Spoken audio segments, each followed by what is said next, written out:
Pour assurer le succès de la restauration d'une dent sur un plan de traitement soigneusement mené est de la plus haute importance.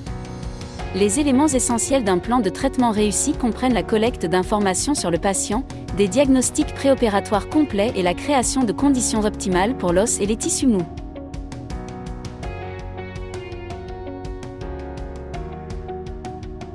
La planification grâce aux radiographies et/ou CBCT ainsi que la gestion préimplantaire des tissus peuvent aider à sélectionner le diamètre, le positionnement et la longueur de l'implant idéal. Tomen Medical fournit des guides radiographiques et les lignes d'implant sont incluses dans les systèmes de planification chirurgicale les plus courants.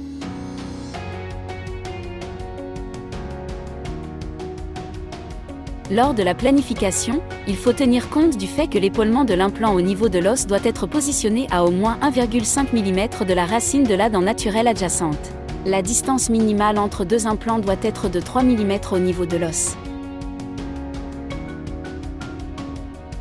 En outre, pour garantir un apport sanguin suffisant à l'os périimplantaire, il faut une lamelle osseuse vestibulaire et buccale d'au moins 1,5 mm autour du col endo-osseux de l'implant. L'évaluation des caractéristiques des tissus mous et la planification de la profondeur d'insertion de l'implant sont des éléments essentiels de la planification préopératoire. Les 3 hauteurs de col disponibles du système d'implant Tomen Medical couvrent un large éventail de situations cliniques et peuvent être sélectionnées en fonction des tissus mous disponibles et des besoins esthétiques.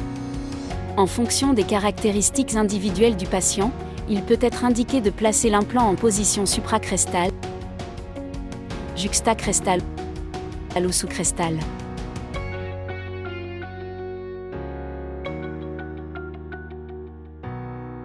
Lors de la planification de la profondeur finale de l'implant, ne pas oublier que tous les forets Vectodrill font 0,5 mm de plus que la profondeur d'insertion effective de l'implant.